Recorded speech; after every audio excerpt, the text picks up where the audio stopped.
Mr. D'Entremont.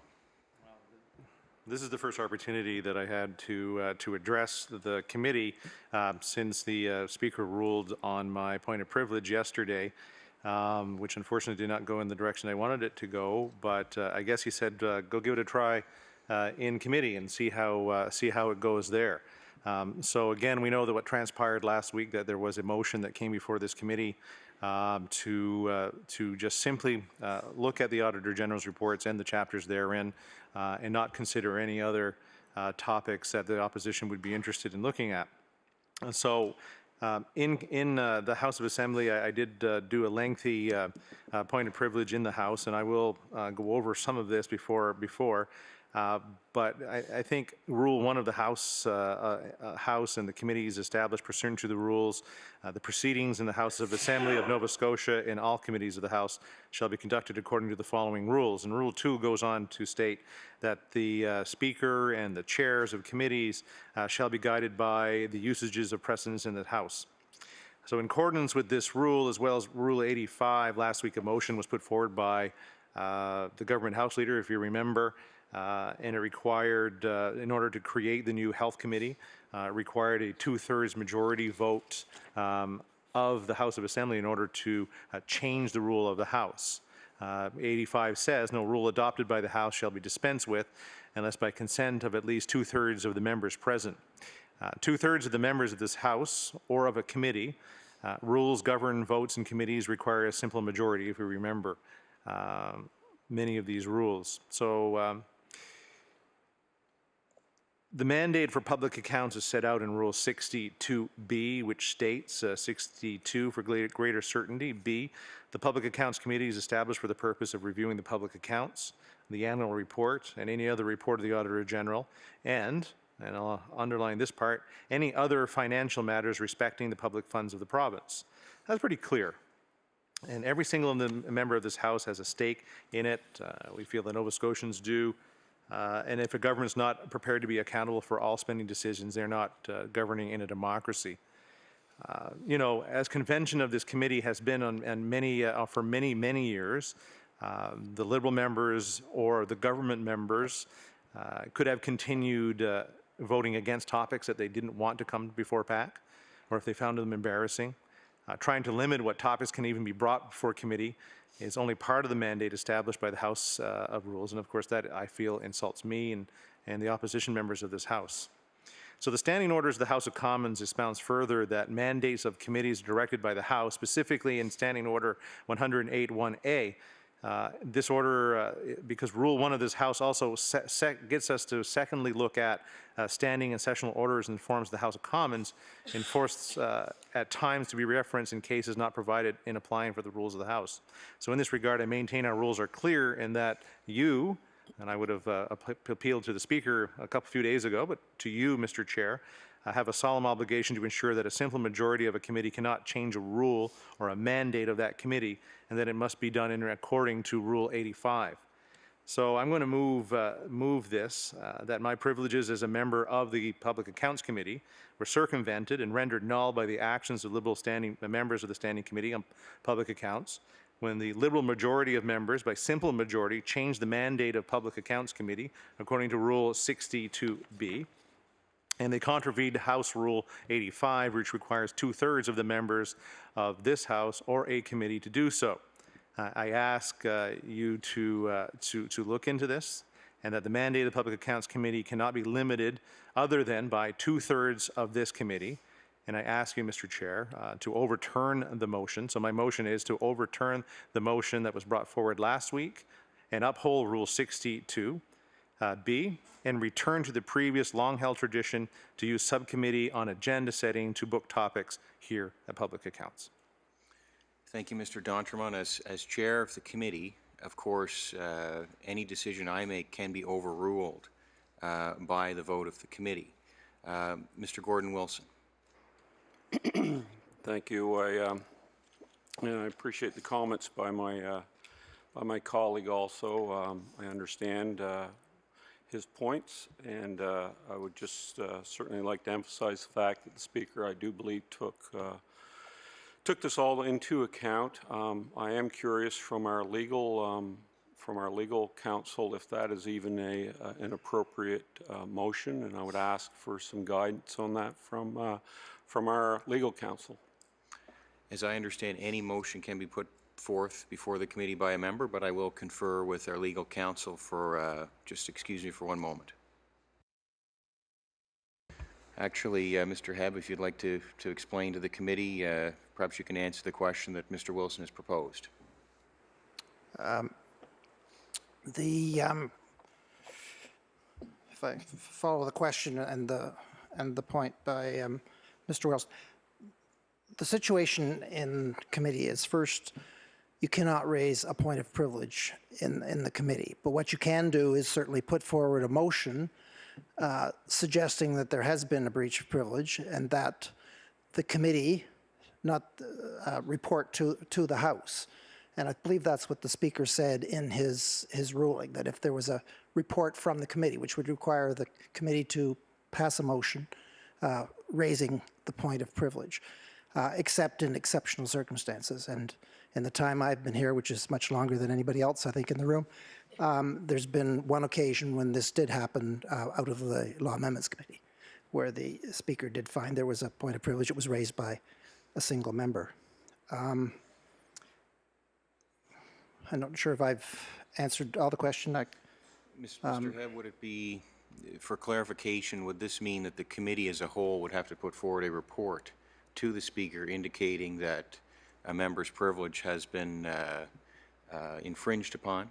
Except in exceptional circumstances, the Speaker said, yes, that is correct. Okay. Does the member wish to put forward a motion as such? Mr. D'Entremont. Yes, so if that's the direction we need to take, then I so move that my privileges as a member of this committee have been breached, and I believe the privileges of the opposition members have been breached, and I would like to report that to the Speaker. And I don't know what else needs to be in the motion to make this valid. So the motion before the committee, Mr. D'Entremont, as he has stated, that he feels his rights as a member of the committee and as an MLA have been infringed upon. He has put the motion forward. It is up to the committee if they wish this motion to be passed and put forward to the Speaker of the Legislature. Mr. Gordon Wilson. Yes, and again, I appreciate the comments made by the member. I sort of understand what he's bringing forward here. I just would like to note a couple of things. You know, exceptional. You know, this isn't exceptional. I don't think what we're doing. I think going to the actual mandate of this department or of this committee is a very, very open, transparent, and forward move that shows a lot more accountability for government. It's in my heart, in my mind. It's a very positive step for not only the committee but for the appropriateness of having the AG's reports before the committee. I would like to just again note that of the majority of topics, I think of the 8 or 7 topics that were brought forward, there was only one that really would not have made it through. So far majority of the topics that have been brought forward by members are now on the agenda. So not only are we following the spirit of the committee, but also the process of selecting witnesses.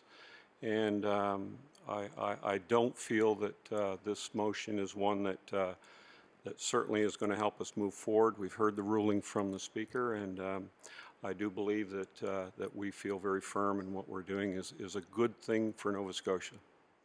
Okay, we have a comment from Ms. Roberts and then Mr. D'Entremont. Ms. Roberts. Thank you. I'm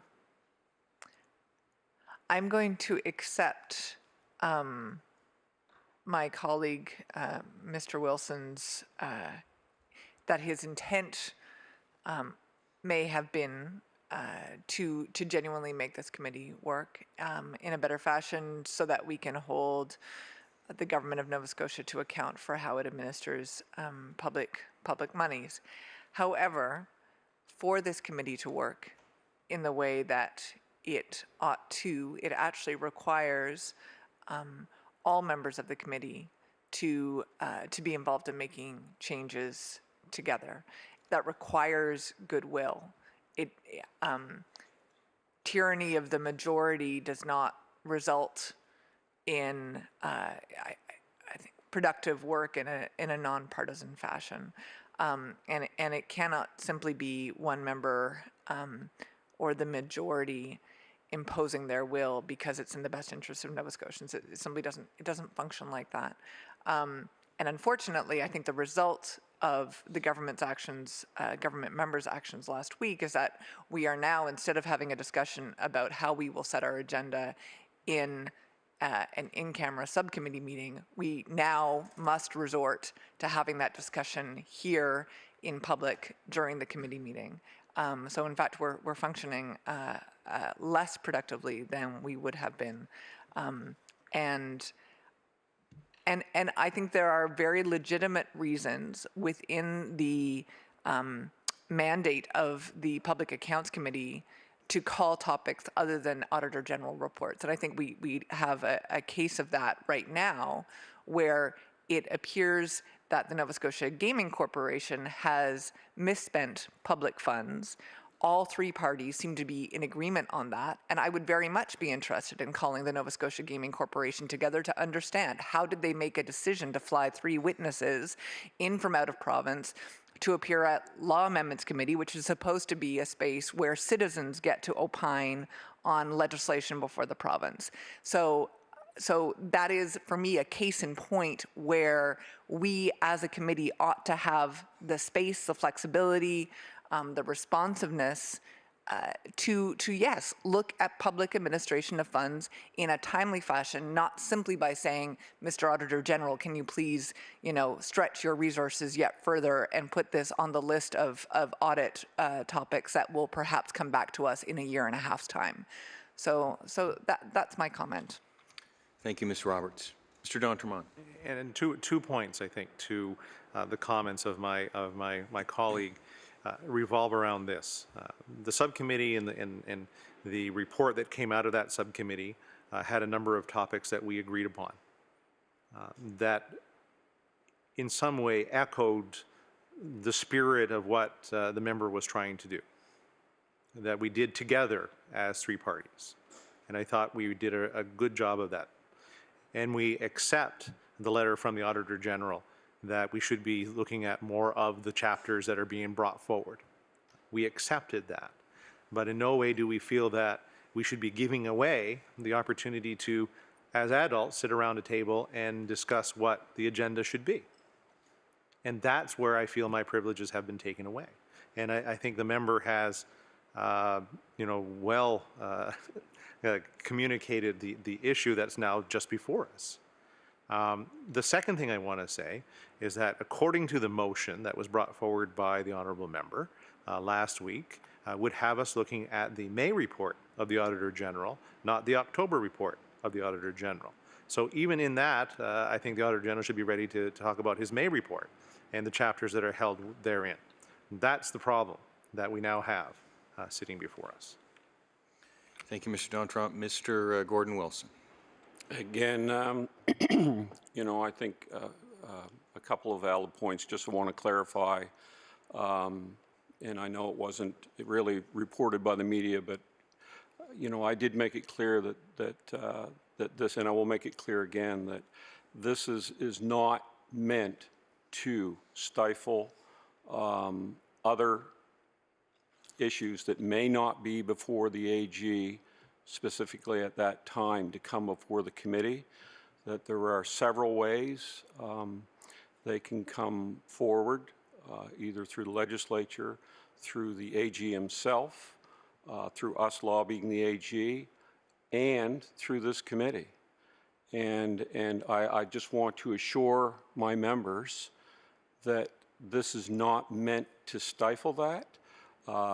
My fellow member pointed out an interesting point that just came aware to us yesterday. I'm not necessarily saying that this is a topic that needs the fulsome discussion of a public accounts committee, but I just want to make sure that everybody's aware that there still is a process. And the Speaker made that in his ruling very clear also, that, that there still is the opportunity. This is not meant to handcuff. This is more meant to focus, again, on that letter that we received from the AG and do what we should be doing in public accounts, and that is really looking at his reports. Thank you, Mr. Gordon Wilson. The Honourable Dave Wilson has joined us. Of the NDP caucus, he wishes to make a comment. Mr. Dave Wilson. Thank you, Mr. Chair.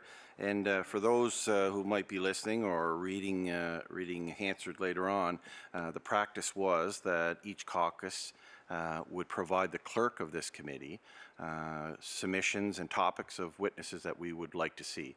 What the government members have done on the committee is avoided that. So from what I'm hearing now, I guess we don't need to send our topics to the clerk, but over to the Liberal caucus so that they can vet topics for the committee. That's just not productive, Mr. Chair. I believe, and as my colleague just mentioned, there was an asserted effort on behalf of opposition members to address some of the concerns that the Auditor General brought forward about the frequency of his audits being reviewed here at this committee.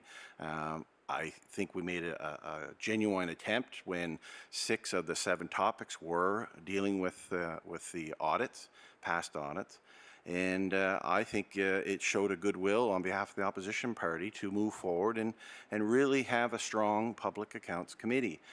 This is a unique committee that is important for taxpayers, important for Nova Scotians to function well, but not just be a committee that a few members get to determine what the witnesses are going to be into the future. So I do support my members, my colleagues' motion. Okay, there is a motion before the committee. Mr. D'Entremont has moved a motion that his rights as an opposition MLA have been infringed upon.